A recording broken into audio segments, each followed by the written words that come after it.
নমস্কার বন্ধুরা, রুমা কিচেনে আপনাদের সবাইকে স্বাগত জানাচ্ছি। আজকে আমি বাড়িতে বানিয়েছি ডিম ছাড়া ফ্রুটস কাপ কেক। কেকগুলো দেখুন বন্ধুরা, এতটা সুন্দর হয়েছে। একটা আমি ভেঙে দেখাচ্ছি। এই দেখুন, ভেতরটা এতটা স্পঞ্জি হয়েছে। তো আপনারাও যদি পারফেক্ট কাপ কেক বাড়িতে বানাতে চান, আমার রেসিপিটা শুরু থেকে শেষ পর্যন্ত দেখবেন। প্রথমে আমি ওভেন অন করে একটা অ্যালুমিনিয়ামের পাত্রে লবণ নিয়ে 15 মিনিটের জন্য গরম করতে বসিয়ে দিচ্ছি। এবার আমি কেকের ব্যাটারটা বানিয়ে নেব। তার জন্য রিফাইন্ড অয়েল নিয়ে নিচ্ছি হাফ কাপ। 1 কাপ চিনি পাউডার নিয়ে নিচ্ছি। এই চিনি পাউডার আমি গ্রাইন্ডারে গুঁড়ো করে নিয়েছি।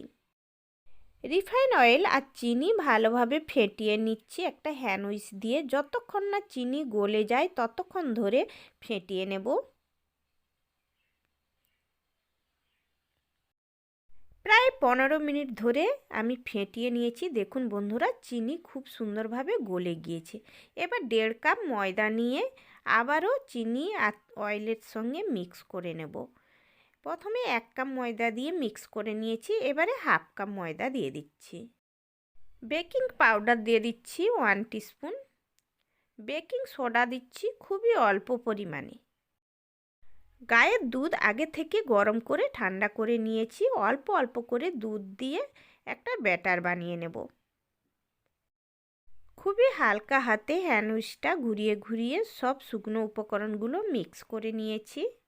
এবার আমি 1 টিস্পুন ভ্যানিলা এসেন্স দিয়ে দিচ্ছি। ভ্যানিলা এসেন্স দিয়ে আবারও মিক্স করে নেব। অনেক বন্ধুরা আছে যারা একদমই কেক বানাতে পারেন না, বাড়িতে পারফেক্টভাবে বলেন কেক বানানো যায় না। কিন্তু আপনারা যদি আমার এই শুরু থেকে শেষ পর্যন্ত রেসিপিটা দেখে কেকটা বানান, একদম পারফেক্টভাবে কেক বানাতে পারবেন। একটা 10 টাকা দামের আমল পাউডারের প্যাকেট নিয়েছি। আমল পাউডার এই ব্যাটারের মধ্যে দিয়ে দিচ্ছি, তাহলে কেকের টেস্টটা খুব সুন্দর আসবে। যদিও আমি এটা ভেজ কেক বানাচ্ছি, ডিম ছাড়া কেক বানালে অনেকে বলে কেকের টেস্ট হয় না। আপনারা এইভাবে বানিয়ে দেখবেন বন্ধুরা, খুব সুন্দর লাগে। ব্যাটারটা বানিয়ে নিয়েছি। বাড়িতে আমি টুটি ফুটি বানিয়েছিলাম, দিয়ে দিচ্ছি। আগে আমি টুটি ফুটি রেসিপি ছেড়েছি, আমি তাতেই বলেছিলাম যে আমি বাড়িতে এই টুটি ফুটি দিয়ে কেক বানাবো। কিছু ফ্রুটস নিয়েছি, কিশমিশ, কলা, খেজুর, কাজু, পেস্তা বাদাম কুচো করে নিয়েছি। সব ফ্রুটসগুলো দিয়ে দিচ্ছি ব্যাটারের মধ্যে। সব সময় আপনাদেরকে খেয়াল রাখতে হবে, যে কোনো কেক বানানোর জন্য ব্যাটারটা যদি পারফেক্টভাবে বানাতে পারেন, তাহলে কেক খুব সুন্দরভাবে ফুলবে।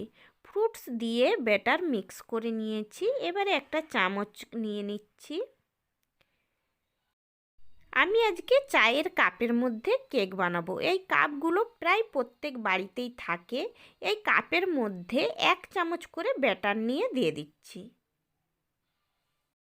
অনেক বন্ধুরা আছে যারা ডিম দেয়া কেক খেতে একদমই পছন্দ করেন না, তারা এইভাবে কেক বানিয়ে খাবেন বন্ধুরা। এত সুন্দর লাগে কেকগুলো খেতে।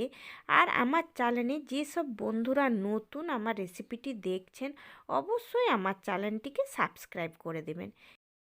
এই দেখুন বন্ধুরা, আমি সব কাপগুলোতে ব্যাটার ভরে নিয়েছি। আর ব্যাটার আমি হাফ হাফ করে ভরে নিয়েছি। একটা কাঠি নিয়ে নিয়েছি। এই ব্যাটারগুলোকে একটু সেট করে নিচ্ছি কাঠি দিয়ে। আমি একটা ইডলি মেকারের ছাঁচ নিয়ে নিয়েছি। এই ছাঁচটা বালি গরম করতে দিয়েছিলাম, এই বালির উপরে বসিয়ে দিচ্ছি।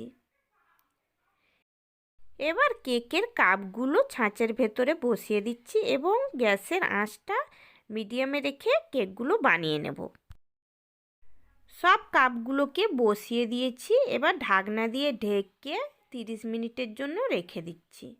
30 মিনিট পরে ঢাকনাটা খুলছি। দেখুন বন্ধুরা, কেকগুলো এত সুন্দর ফুলে উঠেছে। একটা কাঠি নিয়ে চেক করে নিচ্ছি কেকগুলোর ভেতরগুলো কাঁচা আছে কিনা। দেখুন বন্ধুরা, কাঁচা নেই, কেকগুলো হয়ে গিয়েছে। এবার আমি কেকগুলোকে নামিয়ে নিচ্ছি, একটা প্লেটে উঠিয়ে নিচ্ছি। তো বন্ধুরা, আমার এই কেকের রেসিপি আপনাদের কেমন লাগলো আপনারা অবশ্যই বাড়িতে বানিয়ে খেয়ে কমেন্ট করে জানাবেন। আবার অন্য কোনো রেসিপি নিয়ে আসবো। আজকের মতো বাই, টাটা।